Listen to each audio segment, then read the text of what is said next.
ঈসা আলাইহিস সালাম দাজ্জালকে মারার পরে আরেকটা প্রজাতি বের হবে, এর নাম ইয়াজুজ আর মাজুজ। নাম শুনেছেন? এই যে এই সূরার মধ্যেই আছে, এই সূরা কাহাফের কথা বললাম না, সূরা কাহাফের পিছনের দিকে আছে ইন্না ইয়াজুজ ওয়া মাজুজ মুফসিদুনা ফিল আরদ। যুলকারনাইন বাদশার কথা পড়বেন, তিনি এই যে দেয়াল নির্মাণ করে দিয়েছিলেন লোহা এবং তামা দিয়ে, মনে আছে, পড়েছেন? আচ্ছা, এই ইয়াজুজ আর মাজুজ যখন বের হবে পৃথিবীর পানি খেয়ে শেষ করে ফেলে দিবে একেবারে। এর এত বেশি হিংস্র হবে যে এদের সাথে লড়াই করার মতো ক্ষমতা কোনো মানুষেরই থাকবে না। এমনকি ঈসা আলাইহিস সালামেরও নয়। ঈসা আলাইহিস সালাম তুর পাহাড়ে চলে যাবেন মুসলিমদেরকে নিয়ে, তুর পাহাড়ের ভিতরে মুসলিমরা সেখানে লুকিয়ে থাকবে, পৃথিবীর মেসাকার অবস্থা হয়ে যাবে, পৃথিবীর পানি খেয়ে শেষ করে ফেলে দিবে হিংস্র প্রজাতি। তখন ঈসা আলাইহিস সালাম আল্লাহর কাছে দোয়া করবেন, আল্লাহ এই বিভৎস জাতিকে ধ্বংস করো। আল্লাহ রাব্বুল আলামিন তখন ওই ইয়াজুজ আর মাজুজের এই কাঁধে, ঠিক কাঁধের মাঝখানে একটা ভাইরাস জন্ম দিবেন। কি জন্ম দিবেন? ওই যে বলি না মহামারীর ভাইরাস, অমুক ভাইরাস তমুক ভাইরাস, এই ভাইরাস আরো সামনে আছে বাকি এখন। ওই ভাইরাসে, ওই পোকায়, ওই ব্যাকটেরিয়া বা যেটাই হোক আল্লাহ পাক যাই দিবেন, এতে করে ইয়াজুজ আর মাজুজের পুরো প্রজাতি ধপ ধপ ধপ ধপ করে মারা যাবে। মানে এটা ছোঁয়াচে রোগ হবে। কি রোগ হবে? ছোঁয়াচে। ঠিক যেমন আমরা একটু করোনা দেখলাম না, একজন থেকে আরেকজন, একজন থেকে আরেকজন, এরকম জিনিস চলবে আরো বিশ্বে। আর এখনকার নতুন রিসার্চ হচ্ছে ওই সাইবেরিয়া অঞ্চলের যে বরফগুলো আছে না, ওর নিচে এই 1 লাখ বছর, 1.5 লাখ বছর, 2 লাখ বছর আগের ভাইরাসগুলো নতুন করে জায়গা শুরু করেছে। হ্যাঁ, এগুলো বিজ্ঞানীরা বলছেন যে এগুলো আবার কোন দিন জানি পৃথিবীতে আত্মপ্রকাশ করা শুরু হয়। সবকিছুই ঘটবে। বিশ্বটার খুব রহস্য আছে, বিশ্বটার অনেক রহস্য আছে। আল্লাহ পাক এগুলো খেলার ছলে সৃষ্টি করেন নাই, পরীক্ষা। লিয়াবলুয়াকুম আইয়ুকুম আহসানু আমালা, আল্লাহ পাক বলেছেন। এরপরে ইয়াজুজ আর মাজুজের সব প্রজাতি মারা যাবে। নবীজি বলছেন জমিনে কোনো জায়গায় ফাঁকা থাকবে না, সমস্ত জায়গাতেই ওদের দেহ পড়ে থাকবে। আল্লাহু আকবার। এরপরে ঈসা আলাইহিস সালাম আল্লাহকে বলবেন, আল্লাহ জমিনটাকে পবিত্র করে দাও। আল্লাহ পাক কি করবেন জানেন? বড় বড় নখরওয়ালা, বড় বড় নখ আছে, নখ দেখেছেন? বড় বড় নখওয়ালা একটা স্পেশাল প্রজাতির পাখি আল্লাহ পাঠাবেন। কি পাঠাবেন? পাখি। এটা কোন পাখি, কি নাম আমরা জানি না। ঠিক এরকম করে এই এক শ্রেণীর পাখি আল্লাহ পাঠাবেন যাদের নখগুলো খুব বড় বড় হবে, বিশাল বিশাল নখ। এই নখগুলো দিয়ে তারা দেহগুলোকে উঠাবে, উঠিয়ে নিয়ে কোথায় যে ফেলে দেবে আল্লাহ ভালো জানেন। সুবহানাল্লাহ, আল্লাহু আকবার। আল্লাহ পাক বিশ্বে কত কি বাকি রেখেছেন এখন। এরপরে আল্লাহ পাক কি করবেন জানেন? আল্লাহ পাক বৃষ্টি বর্ষণ করবেন। এত বেশি বৃষ্টি হবে, এত বৃষ্টি হবে, জমিন ধুয়ে পরিষ্কার হয়ে যাবে। হাদিসে আসছে জমিন একদম চকচক করবে, জমিটা পরিষ্কার হয়ে চকচক করতে থাকবে। এরপরে কারণ ওই ভাইরাস তো ধুইতে হবে না, ভাইরাসকে ধুয়ে সাফ করতে হবে। তারপরে ঈসা আলাইহিস সালামের সময়ে বলা হচ্ছে, তার সময়ে একটা ডালিম, ডালিম দেখেছেন কিনা? আনার ডালিম, এই ডালিমের যে খোসা হয় না, এই ডালিমের খোসার নিচে একটা পুরো পরিবার আশ্রয় নিতে পারবে। কি বুঝলেন? এত বড় বড় ফল হবে, এত বরকত হবে জমিনের মধ্যে। কখন বরকত হয়? যখন একটা জনপদের অধিবাসীরা আল্লাহর সামনে আত্মসমর্পণ করে, তখন আল্লাহ বরকত দেন। আমরা কি আত্মসমর্পণ করছি? এই জন্যই তো অর্থনৈতিক মন্দা চলছে। এমনি এমনি নাকি? সুদ খাচ্ছেন, দিব্যি ঘুষ খাচ্ছেন, দুর্নীতি করছেন, জেনা করছেন, মানুষের সম্পদ আত্মসাৎ করছেন, মাপে কম দিচ্ছেন, আবার নামাজও পড়ছেন, মাশাআল্লাহ। তো বরকত কোত্থেকে আসবে?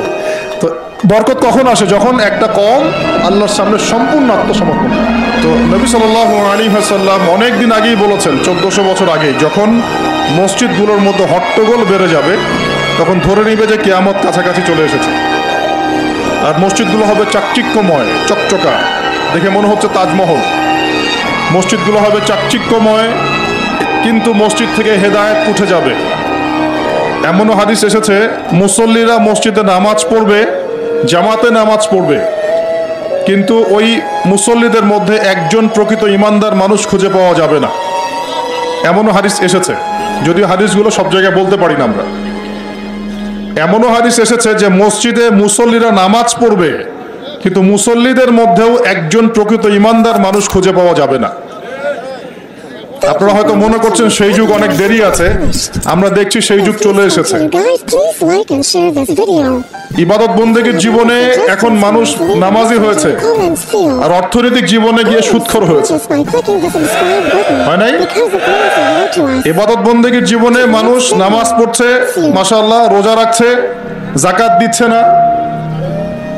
দিচ্ছে না, অন্যের হক দিচ্ছে না, প্রতিবেশীর হক দিচ্ছে না, আত্মীয়র হক দিচ্ছে না, নিজের সম্পত্তির সুষ্ঠু বন্টন করছে না, ভাই বোনকে সম্পত্তি দিচ্ছে না, এমন হচ্ছে না? নামাজ কিন্তু ঠিকই আছে, নামাজ মানুষ পড়ছে, নামাজ পড়ার পরেও মানুষ কবিরা গুনাহ করছে কিনা, নামাজ পড়েও মানুষ মাপে কম দিচ্ছে কিনা।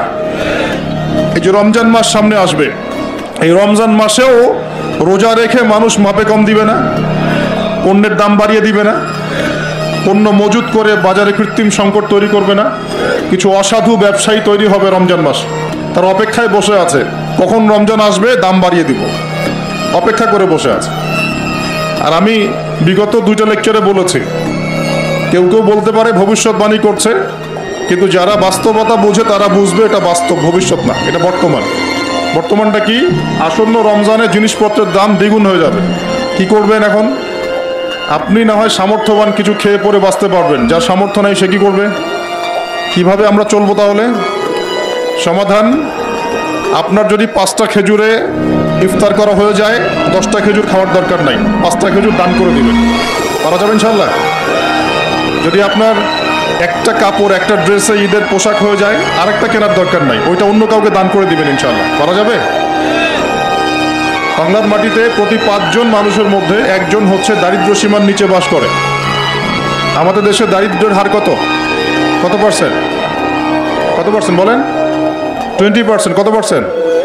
এই করোনার সময় এটা অনেক বেশি ছিল, আস্তে আস্তে আলহামদুলিল্লাহ কমতে কমতে এখন 20 আসছে। 20 মানে হচ্ছে প্রতি 5 জনে 1 জন স্বাভাবিক খাবার খেতে পারে না, প্রতি 5 জনে 1 জন 3 বেলা ভালো করে খেতে পারে না। এখন রমজান মাসে কি করি আমরা? আমরা 4 জন মিলে ওই ভাইয়ের দায়িত্ব নেই, তাই করি না? আমরা 4 জন মিলে ওই ভাইয়ের দায়িত্ব নেই, তার খাবার, তার ইফতার, তার সাহারি, তার পরিবারের দেখাশোনা, তার পোশাক আশাকের আমরা দায়িত্ব নেই না? আমরা যাকাতগুলো দেই না? আমরা ওশর, সাদাকাতুল ফিতর এগুলো দেই না? এতে করে একটা ব্যালেন্স তৈরি হয়, ওই 4 জন মিলে 5ম ব্যক্তির দায়িত্ব নেওয়া হয়। কিন্তু এই কাজটা আমরা শুধু রমজানেই করি, রমজানের বাইরে করি না। এখন যদি 5 জনের মধ্যে 4 জন মানুষ খায়, 1 জন যদি 4 জনের মতো না খেতে পারে, তাহলে ঘটনা এমন দাঁড়াচ্ছে যে মনে করেন আমাদের পুরো দেশে মানুষ আছে, মনে করেন কথার কথা বলছি 20 কোটি। কত কোটি?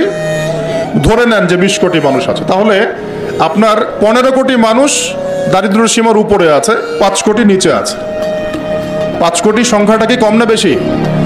আচ্ছা, 15 কোটি মানুষ যে খাবার আমরা খাচ্ছি, এই খাবারের সাথে যদি আরো 5 কোটি মানুষকে আমরা খাওয়াতে চাই রমজান মাসে, তাহলে বাজারে যে খাদ্যদ্রব্য আছে এর উপরে চাহিদা বাড়বে না? বাড়বে না? বুঝতে পারছেন না? চাহিদা যখন বেড়ে যাবে, দামটা কি বাড়বে না কমবে? বেড়ে যাবে। এর উপর আবার আছে দুর্নীতি, এর উপরে আবার থাকবে ধনীরা যাকাত দিবে না অনেকেই, এর উপরে আবার থাকবে কালোবাজারি, এর উপরে আবার সিন্ডিকেট করবে, এর উপরে আবার মাপে কম দিবে, মানে সব মিলিয়ে একটা কৃত্রিম সংকট তৈরি হয়ে যাবে। তখন আপনি কি করবেন? সলিউশন বললাম, যার সামর্থ্য আছে অপচয় কমিয়ে দিবেন। 1 নম্বর কাজ কি? অপচয় কমিয়ে দিবেন, প্রতিবেশীর হক দিবেন। নিজে খেলাম, আমার আত্মীয় স্বজন না খেয়ে আছে, আমার প্রতিবেশী না খেয়ে আছে, এমনটা করতে যাবে। যদি 5টা খেজুরে কাজ হয়ে যায়, 6 নম্বর খেজুরটা মানুষকে দান করে দিন। যদি এভাবে চলতে পারেন সবাই খেতে পারবে।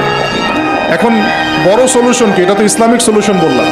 অপচয় কমিয়ে দেয়া, অপচয় কমিয়ে দেয়া, নিজে খাওয়া, অন্য ভাইকে খাইয়ে খাওয়া। যেমন একটা হাদিস এসেছে, সে ব্যক্তি মুমিন হতে পারবে না যে নিজে পেট ভরে খায়, প্রতিবেশী না খেয়ে থাকে। হাদিস আছে না? এই হাদিসগুলোর উপর আমল করলে সমাজে কোনো দারিদ্রতা থাকতো না। আমরা এগুলো বলি ঠিকই, কিন্তু এগুলোর উপর আমল করতে পারি না। আমরা নিজে পেট ভরে খেলে আমরা চাই কি পরের দিনও যেন আমার খাবার রিজার্ভ থাকে, ওইটা আমি চেষ্টা করি। মানুষকে দান করা তো দূরের কথা, আমার যতটুকু আছে আরো ডাবল করতে চাই, ট্রিপল করতে চাই, আরো বেশি করতে চাই। এতে করে সমাজে কি হয়েছে জানেন? সমাজে 1 শ্রেণীর মানুষ দিন দিন ধনী হয়েছে, আর 1 শ্রেণীর মানুষ দিন দিন গরিব হয়েছে। মধ্যবিত্তের সংখ্যা কিন্তু খুব কম এখন, কারণ ধনীরা দিন দিন ধনী হচ্ছে, গরিবরা দিন দিন গরিব হচ্ছে। মাঝখানে আমরা কিছু মানুষ পড়ে আছি, না কারো কাছে হাত পাততে পারি, না কারো কাছে মনের কথা বলতে পারি। মধ্যবিত্তরা এমন না যে মান সম্মানের খাতিরে কাউকে কিছু বলতেও পারে না, কারো কাছে হাতও পাততে পারে না। আর দরিদ্র মানুষরা না হয় চেয়ে খেতে পারে, তাই না? তো একটু বোঝেন, আলোচনা অনেক গভীরে যাবে। প্রিয় ভাইয়েরা, আমরা যদি অন্যের দায়িত্ব নেওয়ার মনোভাব রাখি যে আমি নিজেও খাবো, আমার প্রতিবেশীকে খাওয়াবো, আমার আত্মীয়দেরকে খাওয়াবো, এবং আমি অপচয় করব না। আমার খাবার যতটুকু হয়ে যায় এতটুকুতে তুষ্ট থাকবো, বাকিটা আমি দান করব, সদকা করব। রমজানে যদি এরকম করতে না পারেন, রমজানে আপনাদের ভয়াবহ বিপদ অপেক্ষা করছে। বলতে পারেন যে ভবিষ্যৎবাণী করে গেল নাকি? দেখেন না কি হয়। কথাটা আগে শোনেন তো, কথাটা শুনে আগে দেখেন তো কি হয়। ইসলামিক সলিউশন কি? অন্যের পাশে দাঁড়ানো। ইসলামিক সলিউশন কি? অপচয় কমানো। ইসলামিক সলিউশন কি? জাকাতগুলো দেয়া। যখন ধনীরা জাকাতগুলো দেয়া শুরু করবে, তখন দরিদ্রর পেটে গিয়ে ভাত পড়বে। ধনীদের সম্পদে যে জাকাত আছে, এই জাকাতগুলো যখন আপনারা সুষ্ঠুভাবে বন্টন করবেন, তখন গরিবের পেটে ভাত পড়বে।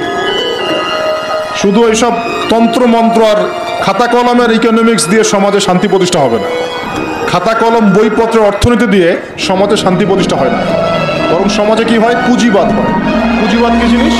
ধনী দিন দিন ধনী হতে থাকবে, এক শ্রেণীর মানুষের কাছে ধন সম্পদ কেন্দ্রীভূত হতে থাকবে।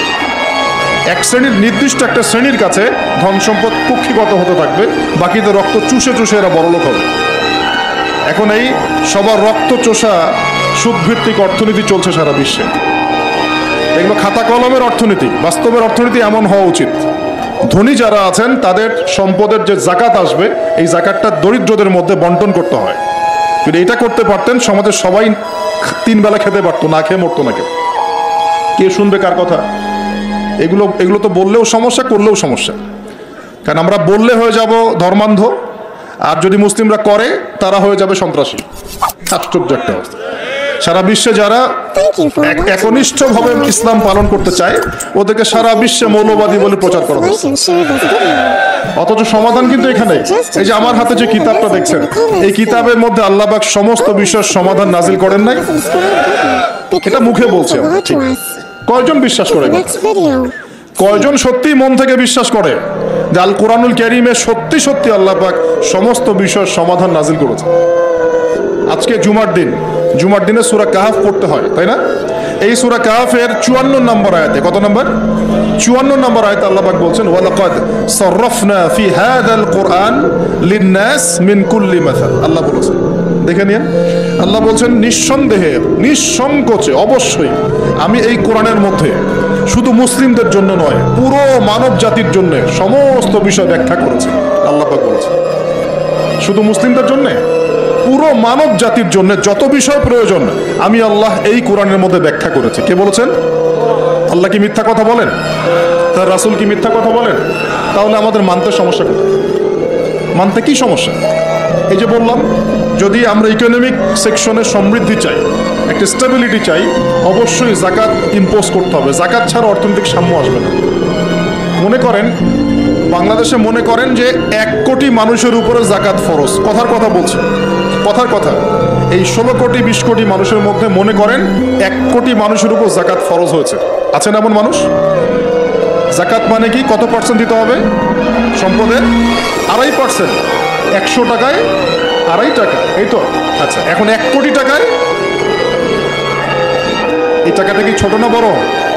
আর এটা একজনের হিসাব করলাম, যদি এরকম আমি 1 লাখ মানুষের হিসাব করি, কত টাকা আসবে? এই টাকা দিয়ে আপনি কি করতে পারবেন?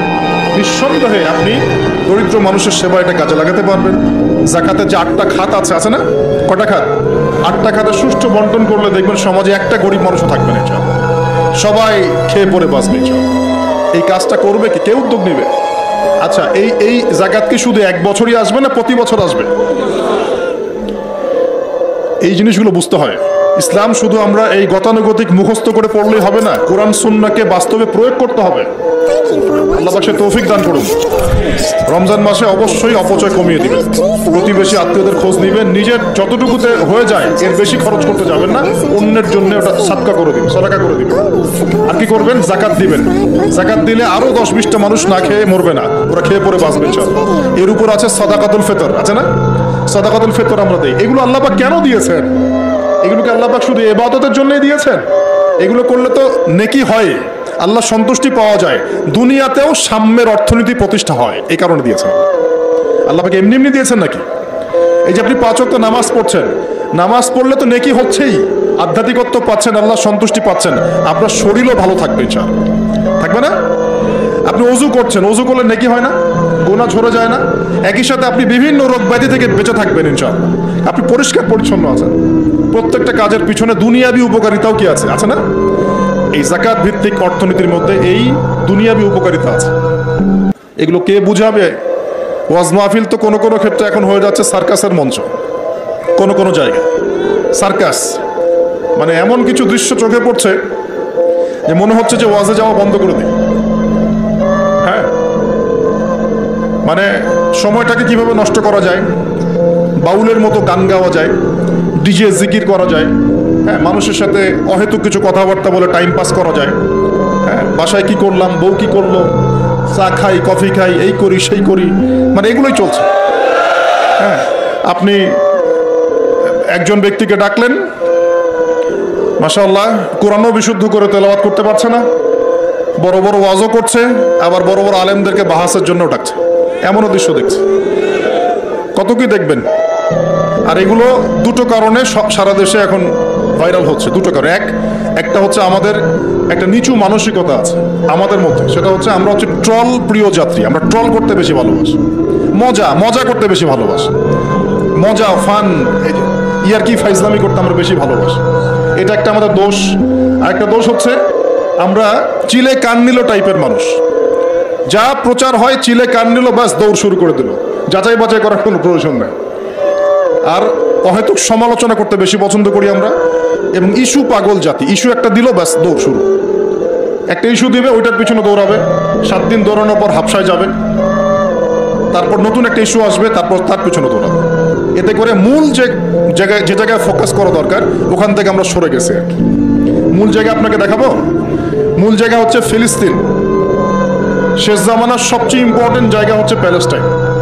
শেষ জামানার যত বড় বড় ঘটনাগুলো ঘটবে, ইমাম মাহাদির আগমন, মুসলিম বাহিনীর বিজয়, জেরুজালেম পুনরুদ্ধার, ইসলামিক খেলাফত প্রতিষ্ঠা, ঈসা আলাইহিস সালামের আগমন, সব ওই জায়গাকে কেন্দ্র করে। সবকিছুই ওখানেই দাজ্জাল বের হবে, দাজ্জালকে আবার মারাও হবে সেখানে, সবকিছু ওখানে। কিন্তু ওই দিক থেকে মুসলিমদের দৃষ্টি ফোকাস করে অন্যদিকে সরিয়ে দেওয়া হচ্ছে। আমি পড়ে আছি এই যে ট্রল নিয়ে, সমালোচনা নিয়ে, একে অপরের গীবত নিয়ে, কে কার পিছনে লাগবে, কে কাকে অনলাইনে ধুয়ে দিবে, এগুলোই কাজ হয়ে যাচ্ছে দিন দিন। এই কাজগুলোর মধ্যে ভালো কাজগুলো ঢাকা পড়ে যাচ্ছে। ভালো কাজ যে হচ্ছে না তা নয়, কিন্তু ভালো কাজগুলো এই কাজগুলোর মধ্য দিয়ে ঢাকা পড়ে যাচ্ছে, এটা আপনারা বুঝতে পারছেন না। একজনকে ট্রল করতে করতে বানিয়ে দিয়েছেন আলেম, একজন কমেডিয়ান তাকে বানিয়ে দিয়েছেন আলেম, আরেকজনকে বানিয়ে দিয়েছেন এমপি। আর কয়েকদিন আরেকটু হলে এমপি হয়ে যেত ট্রল করতে করতে। এই চলছে। তা আমাদের এই মানসিকতা পরিবর্তন করার দরকার নাই। কোরআন সুন্নাহ কি খালি এখানে থাকবে, আমরা তেলাওয়াত করব এই জন্যই, নাকি বাস্তবে প্রয়োগ করতে হবে? এই রমজান মাসে নিয়াত করেন। আসন্ন রমজান কেন কথা বলছি? কারণ রমজান কিন্তু বেশি দিন নাই, কয়দিন আছে, 1 মাস 1.5 মাসও বাকি নেই। আপনাকে প্ল্যান করতে হবে, আধ্যাত্মিক পরিকল্পনা করতে হবে যে রমজান সামনে আসছে, এই রমজানে ইনশাআল্লাহ আমি আল কোরআন পুরোটা খতম দেবো ইনশাআল্লাহ। রমজান মাস আসার আগেই 5 ওয়াক্ত নামাজ আমি শক্ত করে ধরবো, যেন রমজানে আমি 5 ওয়াক্ত নামাজ জামাতে পড়তে পারি। রমজান মাস আসার আগেই কোরআন তেলাওয়াত যদি করতে না জানি, তেলাওয়াত করা শিখে নিতে হবে ইনশাআল্লাহ। রমজান আসার আগেই নিয়াত করে নিব যে এই রমজানে ইনশাআল্লাহ আমি প্রত্যেক দিন তারাবি জামাতে পড়বো ইনশাআল্লাহ, এবং খতম তারাবি পড়বো ইনশাআল্লাহ। রমজান মাসে যারা কোরআন আরবি জানি টুকটাক আমরা ভাঙ্গাচোরা, আমরা কোরআনটাকে শুরু থেকে শেষ পর্যন্ত অর্থসহ পড়বো ইনশাআল্লাহ। রমজান মাসে প্রত্যেক দিন কমপক্ষে একজন মানুষকে আমি ইফতার করাবো ইনশাআল্লাহ। রমজান মাসে আমি আমার যাকাতগুলোকে দিয়ে দিব ইনশাআল্লাহ। রমজান মাসে বেশি বেশি দান সদকা করবো ইনশাআল্লাহ। রমজান মাসে বেশি বেশি তাসবিহ তাহলিল হবে, জিকির আজগার হবে, আল্লাহর কাছে দোয়া করব, রোজা রেখে সমস্ত হারাম পাপ থেকে বেঁচে থাকবো ইনশাআল্লাহ। রমজানে শুধু সৎ কাজের আদেশ করব, অসৎ কাজে নিষেধ করব, নিজে আমল করব, পরিবারে প্রতিষ্ঠা করবো ইনশাআল্লাহ। প্রত্যেক দিন 5 ওয়াক্ত নামাজ হবে, প্রত্যেক দিন মসজিদে নামাজের পর তালিম হবে ইনশাআল্লাহ। এভাবে পুরো রমজানটাকে উৎসবের উৎসাহে অতিবাহিত করার নিয়াত আগে করতে হবে। আল্লাহ পাক তৌফিক দান করুন। তো এখানে সবচেয়ে বড় বাধাটা হয় দুনিয়াবি ব্যস্ততা। এই জন্য রমজানের আগেই দুনিয়াবি ব্যস্ততাগুলো কমিয়ে আনতে হবে। চেষ্টা করবেন বড় বড় যে বাজারঘাটগুলো আছে এগুলো আগেই করে ফেলার। আর আমি তো বলেই দিলাম যে দাম কিন্তু ওই সময় বাইরে যাবে, যদি এখন সামর্থ্য থাকে করে ফেলেন, সামর্থ্য থাকলে করে ফেলেন। আর যাদের সামর্থ্য কম তাদের জন্য কি হবে, পুরো দেশব্যাপী সামাজিকভাবে, যেমন এটা একটা সংগঠন আপনাদের না, এই এরকম সংগঠন যেগুলো আছে নন প্রফিটেবল এবং non political organisation, both political and non political, সমস্ত অ্যাসোসিয়েশনগুলোর উদ্যোগে বা ফাউন্ডেশন অ্যাসোসিয়েশন যেগুলো আমরা করি ছোটোখাটো, এইগুলোর উদ্যোগে ইফতার বিতরণ প্রজেক্ট করতে হবে। পারা যাবে ইনশাল্লাহ? যে যাদের সামর্থ্য আছে, সামর্থ্যবানদের টাকা পয়সাগুলো কালেক্ট করে যারা দুস্থ দরিদ্র অসহায় মানুষ তাদের বাসায় বাসায় 1 মাসের বাজার পৌঁছে দিতে হবে ইনশাল্লাহ। পারা যাবেন ইনশাল্লাহ? এই কাজগুলোর মধ্য দিয়ে দেখবেন আল্লাহর রহমত বরকত নেমে আসছে ইনশাল্লাহ। এই যে বললাম 5 কোটি মানুষ কিন্তু কম নয়, ওদেরকে খাওয়াতে হবে, তো খাওয়াতে হবে না? তাহলে এই আমাদের খাবারটাকে বন্টন করে ভাগ করে নিতে হবে। নিজের খাবারটা সবার সাথে কি করতে হবে? ভাগ করে নিতে হবে। এটা কি ইসলামের সৌন্দর্য না? এটা আল্লাহর হুকুম না? নবীর সুন্নত নয় কি? আল্লাহ নবীর বাসায় যদি কেউ আসতেন খাবারের জন্যে, তার বাসায় যদি দুটা খেজুর থাকতো, সে একটা খেজুর তিনি দিয়ে দিতেন, 2টা খেজুর দিয়ে দিতেন না? একদিন এক ভদ্রলোক, সাহাবী বলতে পারি আমরা তাকে, তিনি এসেছেন, এসে খাবার চেয়েছেন। নবী সাল্লাল্লাহু আলাইহি ওয়াসাল্লাম তার সমস্ত স্ত্রীদের ঘর খুঁজে একটা খেজুর পান নাই। চিন্তা করতে পেরেছেন? তারপর তিনি বলেছেন, তোমাদের কার কাছে কি আছে নিয়ে আসো।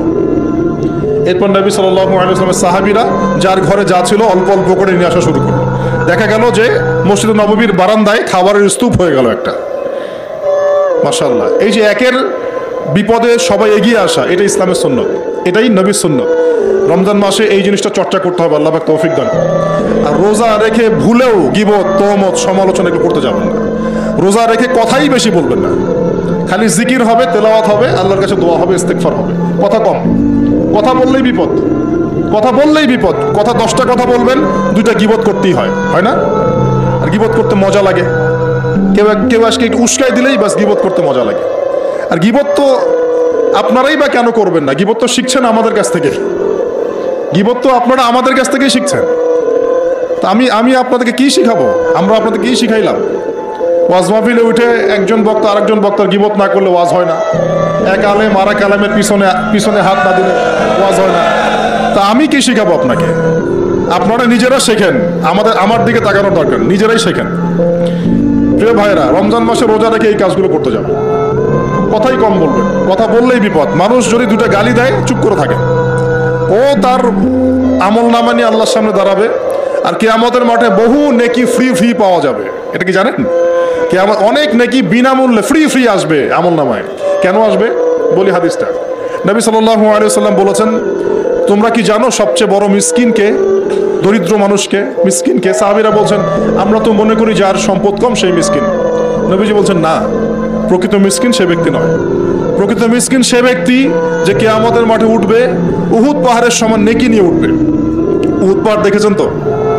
বিশাল পাহাড়। উহুদ পাহাড়ের সমান নেকি নিয়ে উঠবে। নামাজের নেকি, যাকাতের নেকি, হজের নেকি, ওমরার নেকি, বিভিন্ন নেকি। কিন্তু দেখবে সামনে বহু মানুষ দাঁড়িয়ে আছে। কেন দাঁড়িয়ে আছে? কারো কাছ থেকে টাকা নিয়েছে, টাকা শোধ করে নাই, কাউকে গালি দিয়েছে, কাউকে অন্যায়ভাবে অপবাদ দিয়েছে, কাউকে আঘাত করেছে, কারো উপর জুলুম করেছে, ইত্যাদি বিভিন্ন রকম মানুষের সাথে জড়িত পাপ ছিল। ঠিক আছে? কারো গীবত করেছে, কাউকে তহমত দিয়েছে, ইত্যাদি। এখন আল্লাহ পাক বলবেন, এই ব্যক্তির নেকির যে পাহাড় আছে এখান থেকে নেকি নিয়ে ওদেরকে দিয়ে দাও। বলেন নাউজুবিল্লাহ। নেকি আস্তে আস্তে ট্রান্সফার হবে। এই যে আমরা যে ব্লুটুথ শেয়ার ইট, মনে আছে? ব্লুটুথ শেয়ার ইট পাস হয় যেভাবে, আল্লাহ পাকের প্রযুক্তি হবে আরো অনেক উন্নত। মুহূর্তের মধ্যেই নেকি ট্রান্সফার হয়ে যাচ্ছে। এরপর নেকি যেতে যেতে সব নেকি যদি শেষ হয়ে যায়, আল্লাহ না করুক, তখন আল্লাহ পাক ফেরেশতাদেরকে বলবেন, ওদের গোনাগুলো থেকে গোনাগুলো বেছে বেছে এর আমল নামে যুক্ত করো। বলেন নাউজুবিল্লাহ। এরপর এই ব্যক্তি এই বিশাল নেকি অর্জন করার পরেও জাহান্নামে যেতে হবে। আল্লাহ পাক হেফাজত করুন আমাদেরকে, বলি আমিন। তো মানুষের সাথে জড়িত পাপটা খুব ডেঞ্জারাস। তো রোজা রাখার তাৎপর্য কি? যে আমরা যেন এই শিক্ষাটাকে সারা বছর ধরে রাখতে পারি।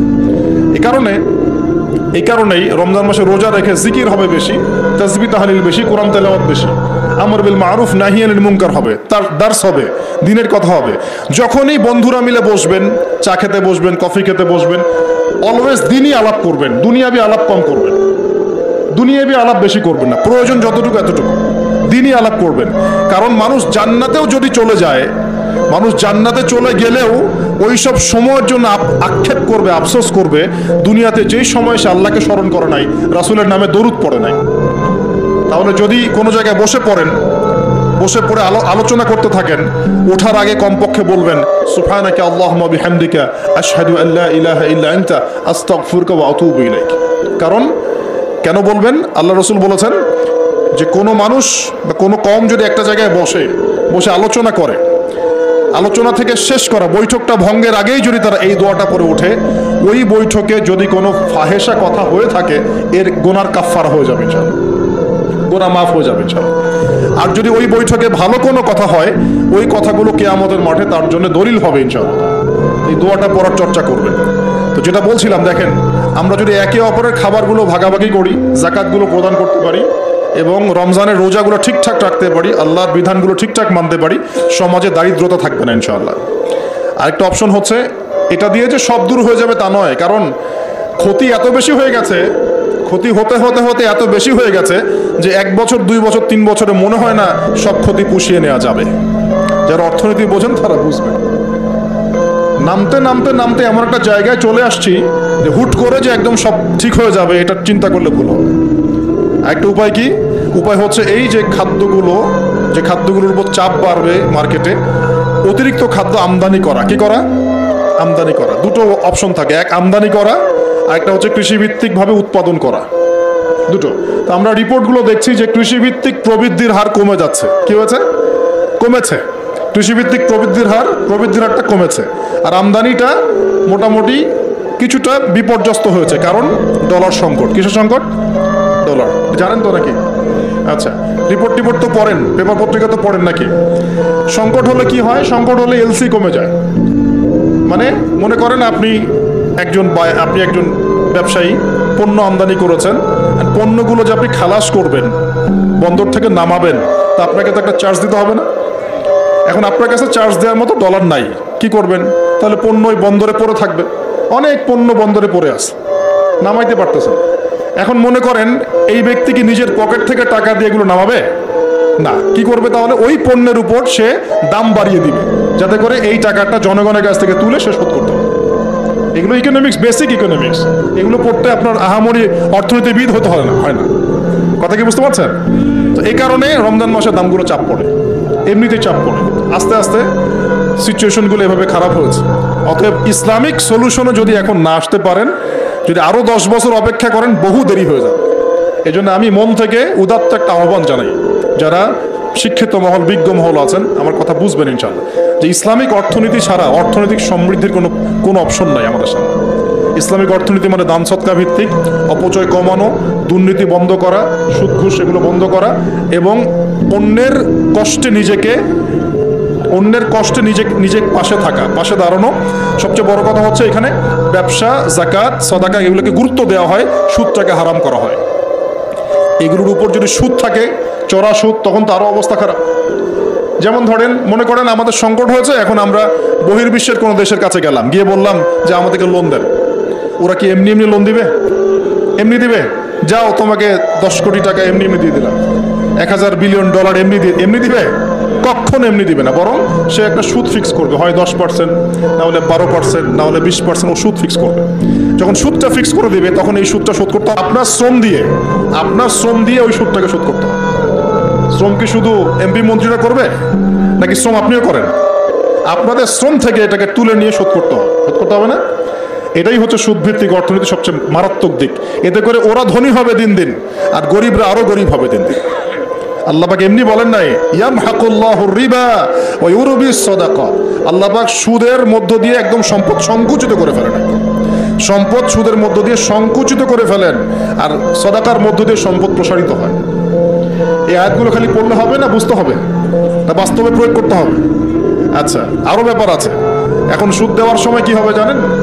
যদি দেখা যায় আপনার, মনে করেন $1 সমান 80 টাকা, মনে করেন, যদি দেখেন এই সুদগুলো পরিশোধ করতে পারছেন না, দেখবেন যে ডলারের এগেনস্টে আপনার টাকার মান কমে যাবে। তখন হয়ে গেল $1 সমান 100 টাকা। কয় টাকা বাড়লো? 20 টাকা। 20% বেড়ে যাওয়া মানে হচ্ছে আপনার বেতন যদি হয় 100 টাকা, এখন বেতন হয়ে গেছে 80 টাকা। বুঝতে পারছেন না মনে হয়? আপনার বেতন যদি হয় 100 টাকা, এখন বেতন হয়েছে 80 টাকা।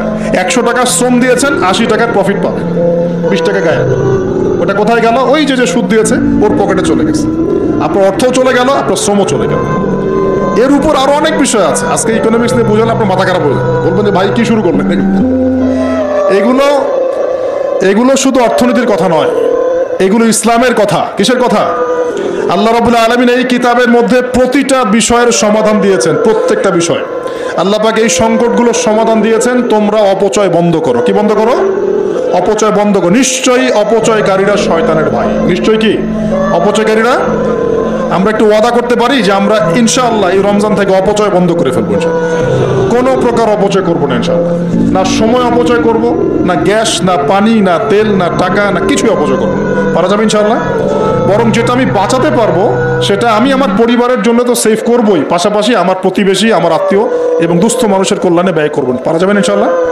এই জিনিসটা একাকী করব, যদি আমার কোনো অ্যাসোসিয়েশন থাকে সে তার আন্ডারে করবো, আরও যদি বড় কোনো দায়িত্ব থাকে তার আন্ডারে করবো।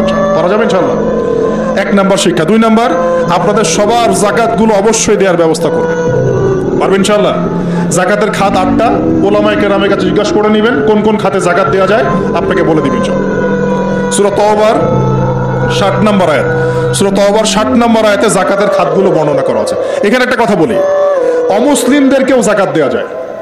জাকাতের যে খাতগুলো আছে না, 8টা খাত, এর মধ্যে একটা খাত আছে অমুসলিমকেও জাকাতের টাকা দেওয়া যায়।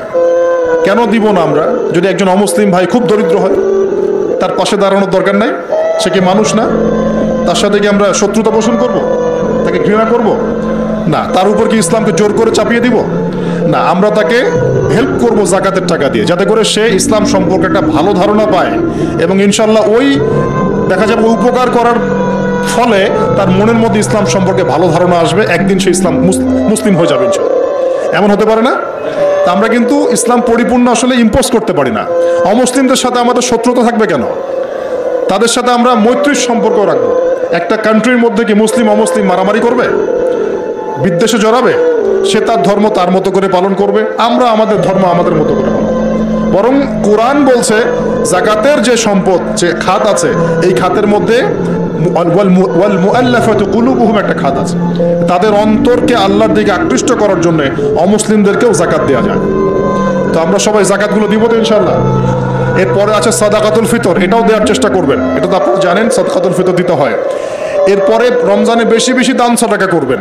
এগুলো কিন্তু অপচয় হচ্ছে না, এগুলো পরকালে সঞ্চয় হচ্ছে ইনশাআল্লাহ। এই দান সদকা পরকালে সঞ্চয় হচ্ছে না? আল্লাহ রাসূল বলেছেন যে একটা খেজুর দান করে, একটা খেজুর হালাল উপার্জন থেকে একটা খেজুরও যদি দান করে, এই দানটাকে আল্লাহ পাক বড় করতে থাকেন, আদর মহব্বত করে বড় করতে করতে করতে পাহাড়ের সমান বাড়িয়ে দেন। বলেন সুবহানাল্লাহ। আর একটা হাদিসে নবীজি বলেছেন তোমরা এক টুকরো খেজুর দান করার বিনিময়ে হলেও জাহান্নামের আগুন থেকে বাঁচার চেষ্টা করো। প্রিয় ভাইরা, রমজান মাসে আমলগুলো করার চেষ্টা করেন, ইনশাআল্লাহ তাআলা সমাজের সংকটগুলো কেটে উঠবে ইনশাআল্লাহ। যদি এগুলো বাংলার মানুষ আমল করতে ব্যর্থ হয়, দেখেন রমজান মাসে কি হয়। আমরা আল্লাহ না করুক, তবে ভয় করছি রমজান মাসে একটা অর্থনৈতিক সংকট হয়ে যেতে পারে। আল্লাহ পাক আমাদেরকে বোঝার তৌফিক দান করুন। প্রিয় ভাইয়েরা, আরও যে বিষয়গুলো বলছিলাম, রমজান মাস আসার আগেই এই কিতাব, আল্লাহ পাকের কিতাব, অবশ্যই তেলাওয়াত করা শিখে নেন। সবাই তেলাওয়াত করতে পারি তো ইনশাআল্লাহ? আমি একটা সিস্টেম শিখিয়ে দিচ্ছি। প্রত্যেক দিন 1 পারা করে পড়বেন, প্রত্যেক দিন 1 পারা। তাহলে 30 দিনে আপনি 30 পারা পড়ে শেষ করে ফেলবেন। এতে করে চাপও পড়বেন আপনার উপর বেশি, আপনার বিরক্তিবোধ আসবে না, অন্য কাজগুলো করতে পারবেন। 1 ঘন্টা 1.5 ঘন্টার মধ্যে 1 পারা পড়ে শেষ করে ফেলবেন। পারা যাবে ইনশাআল্লাহ। ইনশাআল্লাহ তাআলা আল্লাহ পাক সবাইকে কোরআন পড়ার তৌফিক দান করুন এবং অর্থসহ বুঝে পড়ার তৌফিক দান করুন। আর কোরআন তেলাওয়াত কিন্তু শিখতে হবে ভালো করে। কোরআন তেলাওয়াতটা ভালো করে না শিখলে যা হয়, সারা জীবন ভুল তেলাওয়াত করে যাবেন, অর্থ বিকৃত হয়ে যাবে, অর্থ কিন্তু পাল্টে যাবে। রমজান আসতে যে সময়টা বাকি আছে, এই সময়ের মধ্যেই কোরআন তেলাওয়াত করা শিখে নেন। আল্লাহ পাক তৌফিক এনায়েত করুন। আর যদি রমজান মাসে অনলাইনে কোর্স করতে পারেন, ইনশাআল্লাহ নিয়াত করেছি পুরো রমজান মাস অনলাইনে কোরআন শেখানো হবে ইনশাআল্লাহ তাআলা। 1 ঘন্টা করে যারা ক্লাস করতে পারবেন তারা ক্লাস করবেন। এরপর রমজানের একটা কথা বলে সামনে যাব, সেটা হলো তারাবির নামাজ তো আমরা পড়ি। এর পাশাপাশি শেষ রাত্রে গিয়ে কমপক্ষে 2 রাকাত নামাজ পড়ার চেষ্টা করবেন। কখন? একদম সাহরি করার আগে আগে, সাহরি করার একটু আগে আগে, কমপক্ষে আধা ঘন্টা আগে হলে ওঠার চেষ্টা করবেন। কমপক্ষে 2 রাকাত নামাজ হলে পড়ার চেষ্টা করবেন, কারণ ওই সময় দোয়া ইনশাআল্লাহ ডাইরেক্ট কবুল হয়ে যাবে। আর রোজাদারের দোয়া খুব বেশি কবুল হয়। রোজাদার দোয়া কিন্তু খুব বেশি কবুল হয়। 3 ব্যক্তির দোয়া ফেরত দেওয়া হয় না, রোজাদারের দোয়া ফেরত দেওয়া হয় না। আর সন্তানের জন্য পিতার দোয়া ফেরত দেওয়া হয় না। আর যে মুসাফির, আমরা মুসাফিরের দোয়া আল্লাহ ফেরত দেন না। আলহামদুলিল্লাহ আমরা দোয়া করি আল্লাহ পাক আমাকে সহ আপনাদের সবাইকে রমজান মাসে সুস্থতার সাথে সমস্ত রোজা রাখার তৌফিক দান করুন, এবং রমজান মাসে কোরআনকে সময় দেওয়ার তৌফিক দান করুন, কোরআন পড়া, বোঝা, গবেষণা করার তৌফিক দান করুন, অন্যকে কোরআন শেখানোর তৌফিক দান করুন। আল্লাহ পাক রমজান মাসে আমাদের সবার অর্থনৈতিক সচ্ছলতা দান করুন, এবং রিজিকের মধ্যে বরকত আল্লাহ দান করুন।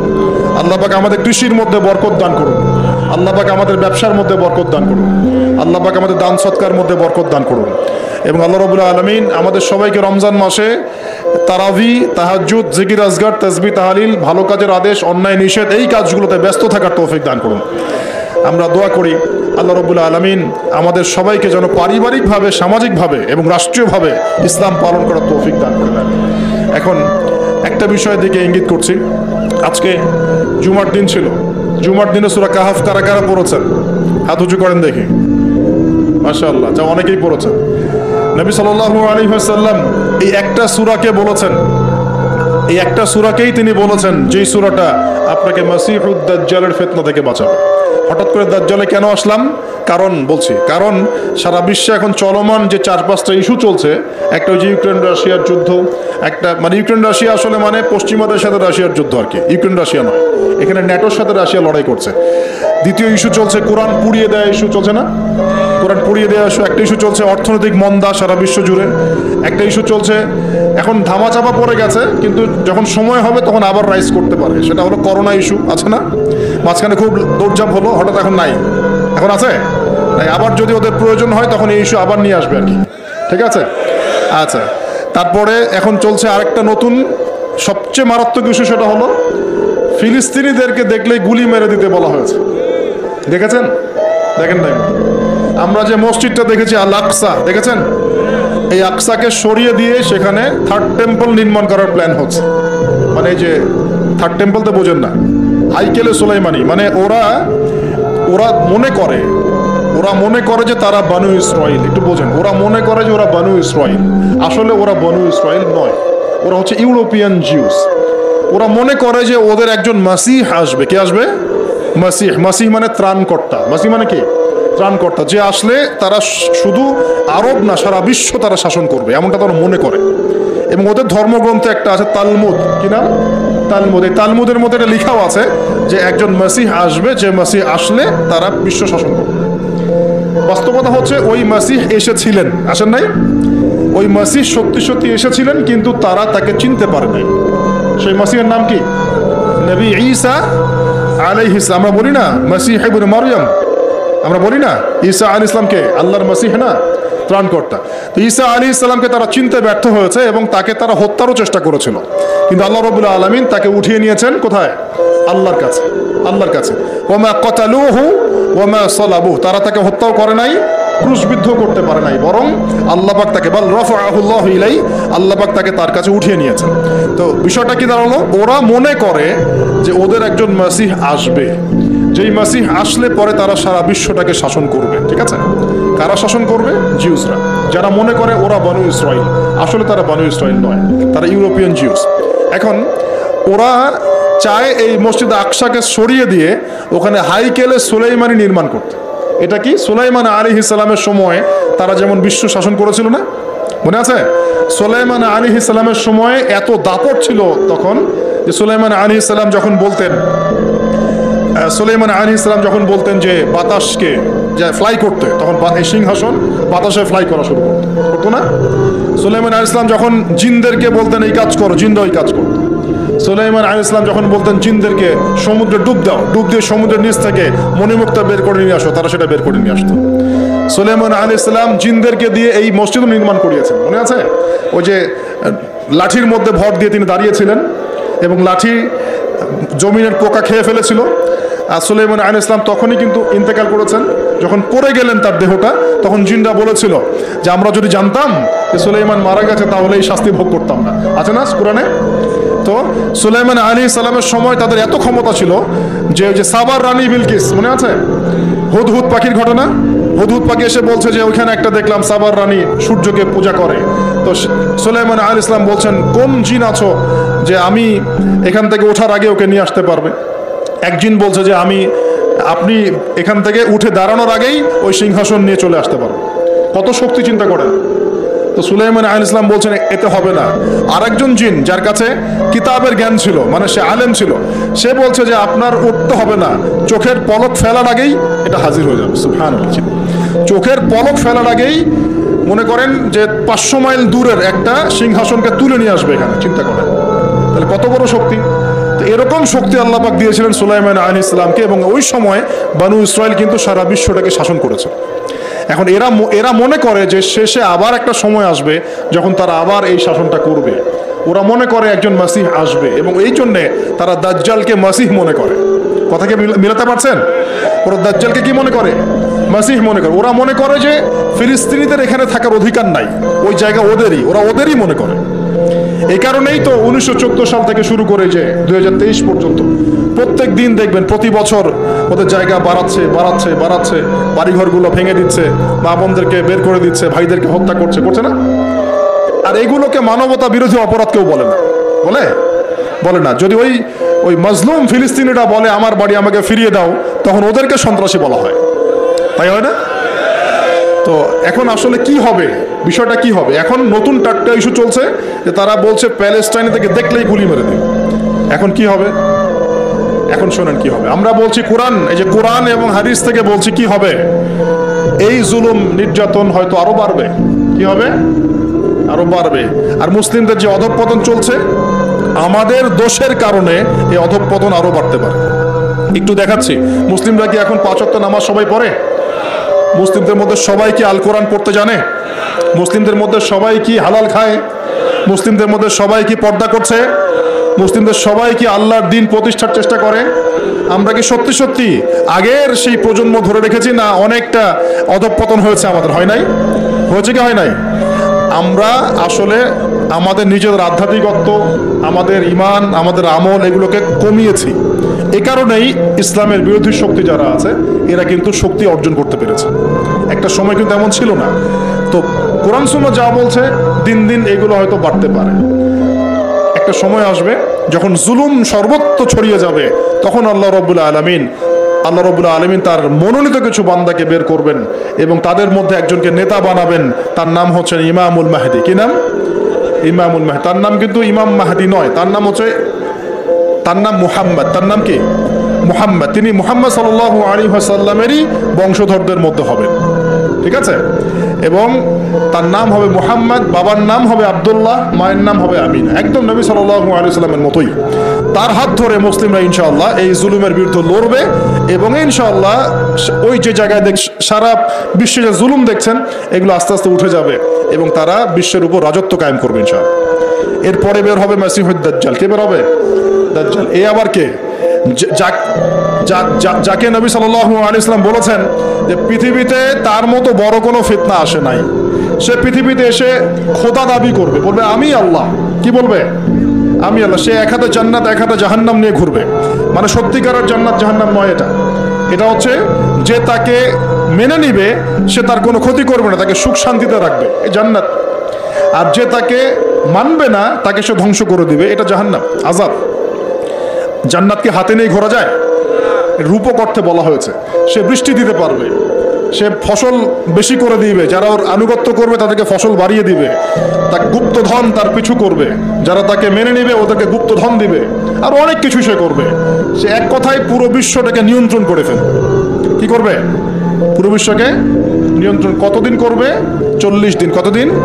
40 দিন। যার প্রথম দিন হচ্ছে 1 বছরের সমান, দ্বিতীয় দিন হবে 1 মাসের সমান, আর তৃতীয় দিন হবে 1 সপ্তাহের সমান। বাকি দিনগুলো আমাদের দিনের মতোই হবে। কিভাবে এটা হবে আল্লাহ ভালো জানেন, আমরা জানি না, ব্যাখ্যাও করতে পারবো না। এটা ব্যাখ্যা করার মতো জ্ঞান আমাদের কাছে নাই। তবে এই জুলুম চিরস্থায়ী হবে না। আচ্ছা, একটা কথা একটু বোঝেন দেখি। মনে করেন এই ভাই, আপনার নাম কি? কি নাম আপনার? হ্যাঁ, শহীদুল্লাহ ভাই মনে করেন বিশ্বের শাসক, কথার কথা বলছে। শহীদুল্লাহ ভাই মনে করেন এই বিশ্বটাকে শাসন করতে চায়। তাহলে শহীদুল্লাহ ভাইকে এই বিশ্বের রাজনীতি শাসন করতে হবে না? এই বিশ্বের অর্থনীতি শাসন করতে হবে না? এই বিশ্বের কালচার, মিডিয়া, প্রযুক্তি, অস্ত্রশস্ত্র এগুলো ডমিনেট করতে হবে না? তার মানে দাজ্জাল যদি সারা বিশ্বকে শাসন করতে চায়, ওকেও সারা বিশ্বের এগুলো নিয়ন্ত্রণ করতে হবে, হবে কি না? এবং তার অনুসারী যারা, ওদেরকেও কি নিয়ন্ত্রণ করতে হবে না? এখন তার অনুসারী কারা হবে? বলে দিলাম কারা হবে? এই জিউসরা হবে। ওরা কি এখন বিশ্বের এগুলো নিয়ন্ত্রণ করছে? করছে কি না? করছে না? পুরো বিশ্বের বড় বড় ডিপার্টমেন্টগুলো কারা নিয়ন্ত্রণ করছে? আমরা নিয়ন্ত্রণ করছি? জি না। এমনকি খ্রিস্টানরাও নিয়ন্ত্রণ করছে না, বরং ওরাই নিয়ন্ত্রণ করছে। আপনাকে গভীরে ঢুকতে হবে তো। তার মানে সে আত্মপ্রকাশ না করলেও তার অনুসারীরা তো মাশাআল্লাহ শক্তিশালী হয়ে গেছে কিনা? তার মানে সময় কাছে না দূরে? কাছে। এটা বোঝার জন্য কি ভবিষ্যৎবাণী করা লাগে? গণক হওয়া লাগে? জ্যোতিষী হওয়া লাগে? এটা বোঝার জন্য কোরআন সুন্নাহর সাথে শেষ জামানা স্টাডি করলেই হয়। Economics, world affairs, history study করলেই বুঝতে পারেন, চোখ, হৃদয়ের চোখ খুলে যাবে ইনশাআল্লাহ। আল্লাহ পাক বোঝার তৌফিক দান করুন। এখন সে বের হয়ে বিশ্বটাকে শাসন করবে ঠিক, কিন্তু তার সাথে লড়াই করার ক্ষমতা ওই সময় মুসলিমদের থাকবে না। তখন আল্লাহ পাক পাঠাবেন ওই যে সত্যিকারের মাসিহ ঈসা আলাইহিস সালাম। কাকে পাঠাবেন? তিনি নামবেন সিরিয়ায়। কোন দেশে? সিরিয়ার দামেস্কে তিনি নামবেন। দুজন ফেরেশতার কাঁধে ভর দিয়ে, তখন তার চুলগুলো দিয়ে টপ টপ করে মুক্তার মতো পানি ঝরতে থাকবে, এমনটা হাদিসে বলা হয়েছে। সুবহানাল্লাহ, সুবহানাল্লাহ। এত এত স্পেসিফিকলি হাদিসে বলা হয়েছে, এটা হবে, এইটা হবে, ওইটা হবে, একদম স্পেসিফিকলি। তারপরে ঈসা আলাইহিস সালাম তিনি যখন ওই মুসলিমদেরকে পেয়ে যাবেন, তিনি তাকে ইমামতি করতে বলা হবে। ঈসা আলাইহিস সালাম বলবেন, না, আমি ইমামতি করতে পারবো না। ইমামতি এই উম্মতের জন্যই করা হয়েছে। বলেন সুবহানাল্লাহ। আমাদের ইমাম ইমামতি করবেন, তিনি পিছনে মুক্তাদি হবেন। একজন নবী মুক্তাদি হবেন, আর ইমাম ইমামতি করবে। চিন্তা করতে পারেন? এরপর নামাজ শেষ হওয়ার পরে বলবেন তিনি, দরজা খুলে দাও, দরজা খুলে দাও। এটার ব্যাখ্যা আমার কাছে মনে হয় হয়তোবা তখন অবরোধ থাকবে, অবরোধটাকে তিনি ভেঙে দিতে বলবেন, হয়তোবা, আল্লাহ ভালো জানেন। দরজা খুলে দাও এর ব্যাখ্যা কি হতে পারে? কিসের দরজা খুলে দাও? কিসের বাঁধন খুলে দাও? নিশ্চয় একটা বাঁধনে মুসলিমদেরকে বেঁধে ফেলা হবে। তিনি ওটার বিরুদ্ধে মুসলিমদেরকে ঝাঁপিয়ে পড়তে বলবেন। তখন দাজ্জালের সাথে তার দেখা হবে। কোন দাজ্জাল? সত্যিকারের দাজ্জালের সাথে ঈসা আলাইহিস সালামের দেখা হবে। এবং ঈসা আলাইহিস সালামকে দেখা মাত্রই দাজ্জাল গলতে শুরু করবে। কি করবে? গলতে শুরু। লবণ যেমন গলে যায় না তাপ দিলে, এমন করে গলতে শুরু করবে। এবং ঈসা আলাইহিস সালামের নিঃশ্বাসে আল্লাহ পাক একটা অন্যরকম ক্ষমতা দিবেন। ঈসা আলাইহিস সালামের নিঃশ্বাস যতদূর পর্যন্ত যাবে, দাজ্জাল পালাতে থাকবে। তার নিঃশ্বাস গিয়ে দাজ্জালের গায়ে লাগা পরে দাজ্জাল ওইখানেই মারা যাবে। আল্লাহ পাক এই শুধু তাকে নয়, তার সমস্ত অনুসারীদেরকে আল্লাহ পাক সেখানে মেরে ফেলবেন ইনশাআল্লাহ। মুসলিমদের হাতে। কার হাতে? মুসলিমদের হাতে। এটা জায়গাটা মেনশন করা আছে, বাবেলুদ নামক জায়গা। কোন জায়গা? বাবেলুদ। যান গুগল সার্চ করে দেখেন বাবেলুদ কোন জায়গায় আছে। আমি বলে দিব না, দেখেন কোন জায়গায় আছে, কারা ওটা নিয়ন্ত্রণ করছে দেখেন। ওইখানে দাজ্জাল মারা যাবে। মানে সত্যিকারের মাসিহের হাতে মিথ্যা মাসিহ মারা যাবে ইনশাআল্লাহ। ঠিক আছে? এবং তার অনুসারীদের পতন হবে। এরপরে ঈসা আলাইহিস সালাম এই ক্ষমতাটা দখল করবেন এবং সারা বিশ্বে তিনি শান্তি শৃঙ্খলা কায়েম করবেন। একজন ন্যায়পরায়ণ শাসক হবেন ইনশাআল্লাহ। এবং তিনি নতুন কোনো শরীয়ত নিয়ে আসবেন না, উম্মতে মুহাম্মাদের শরীয়ত কায়েম থাকবে ইনশাআল্লাহ। এরপরে 40 বছর তিনি রাজত্ব করবেন। কত বছর? 40 বছর। এবং তার বিবাহ শাদীও হবে এবং তার ইন্তেকালও হবে। তাকে দাফন করা হবে নবী মুহাম্মদ সাল্লাল্লাহু আলাইহি ওয়াসাল্লামের ঠিক পাশেই। আল্লাহু আকবার। ঠিক তার পাশেই দাফন করা হবে। এরপরে মানুষ আবারও খারাপ হওয়া শুরু করবে। কেমন খারাপ হবে? ও আচ্ছা, মাঝখানে একটা কথা বলতে ভুলে গেছে। ঈসা আলাইহিস সালাম দাজ্জালকে মারার পরে আরেকটা প্রজাতি বের হবে, এর নাম ইয়াজুজ আর মাজুজ। নাম শুনেছেন? এই যে এই সূরার মধ্যেই আছে। এই সূরা কাহাফের কথা বললাম না? সূরা কাহাফের পিছনের দিকে আছে, ইন্না ইয়াজুজ ওয়া মাজুজ মুফসিদুনা ফিল আরদ। যুলকারনাইন বাদশার কথা পড়বেন। তিনি এই যে দেয়াল নির্মাণ করে দিয়েছিলেন লোহা এবং তামা দিয়ে, মনে আছে? পড়েছেন?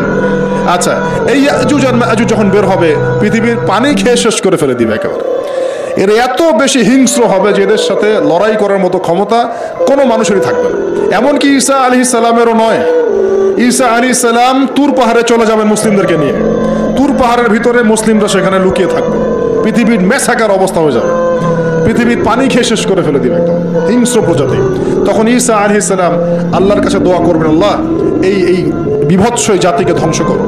আল্লাহ রাব্বুল আলামিন তখন ওই ইয়াজুজ আর মাজুজের এই কাঁধে, ঠিক কাঁধের মাঝখানে একটা ভাইরাস জন্ম দিবেন। কি জন্ম দিবেন? ওই যে বলি না মহামারীর ভাইরাস, অমুক ভাইরাস তমুক ভাইরাস, এই ভাইরাস আরো সামনে আছে বাকি এখন। ওই ভাইরাসে, ওই পোকায়, ওই ব্যাকটেরিয়া বা যেটাই হোক আল্লাহ পাক যাই দিবেন, এতে করে ইয়াজুজ আর মাজুজের পুরো প্রজাতি ধপ ধপ করে মারা যাবে। মানে এটা ছোঁয়াচে রোগ হবে। কি রোগ হবে? ছোঁয়াচে। ঠিক যেমন আমরা একটু করোনা দেখলাম না, একজন থেকে আরেকজন, একজন থেকে আরেকজন, এরকম জিনিস চলবে আরো বিশ্বে। আর এখনকার নতুন রিসার্চ হচ্ছে ওই সাইবেরিয়া অঞ্চলের যে বরফগুলো আছে না, ওর নিচে এই 1 লাখ বছর, 1.5 লাখ বছর, 2 লাখ বছর আগের ভাইরাসগুলো নতুন করে জায়গা শুরু করেছে এখন। হ্যাঁ, এগুলো বিজ্ঞানীরা বলছেন যে এগুলো আবার কোন দিন জানি পৃথিবীতে আত্মপ্রকাশ করা শুরু হয়। সবকিছুই ঘটবে। বিশ্বটার খুব রহস্য আছে, বিশ্বটার অনেক রহস্য আছে। আল্লাহ পাক এগুলো খেলার ছলে সৃষ্টি করেন নাই, পরীক্ষা। লিয়াবলুয়াকুম আইয়ুকুম আহসানু আমালা, আল্লাহ পাক বলেছেন। এরপরে ইয়াজুজ আর মাজুজের সব প্রজাতি মারা যাবে। নবীজি বলছেন জমিনে কোনো জায়গায় ফাঁকা থাকবে না, সমস্ত জায়গাতেই ওদের দেহ পড়ে থাকবে। আল্লাহু আকবার। এরপর ঈসা আলাইহিস সালাম আল্লাহকে বলবেন, আল্লাহ জমিনটাকে পবিত্র করে দাও। আল্লাহ পাক কি করবেন জানেন? বড় বড় নখরওয়ালা, বড় বড় নখ আছে, নখ দেখেছেন? বড় বড় নখওয়ালা একটা স্পেশাল প্রজাতির পাখি আল্লাহ পাঠাবেন। কি পাঠাবেন? পাখি। এটা কোন পাখি, কি নাম আমরা জানি না। ঠিক এরকম করে এই এক শ্রেণীর পাখি আল্লাহ পাঠাবেন যাদের নখগুলো খুব বড় বড় হবে, বিশাল বিশাল নখ। এই নখগুলো দিয়ে তারা দেহগুলোকে উঠাবে, উঠিয়ে নিয়ে কোথায় যে ফেলে দেবে আল্লাহ ভালো জানেন। সুবহানাল্লাহ, আল্লাহু আকবার। আল্লাহ পাক বিশ্বে কত কি বাকি রেখেছেন এখন। এরপরে আল্লাহ পাক কি করবেন জানেন? আল্লাহ পাক বৃষ্টি বর্ষণ করবেন। এত বেশি বৃষ্টি হবে, এত বৃষ্টি হবে, জমিন ধুয়ে পরিষ্কার হয়ে যাবে।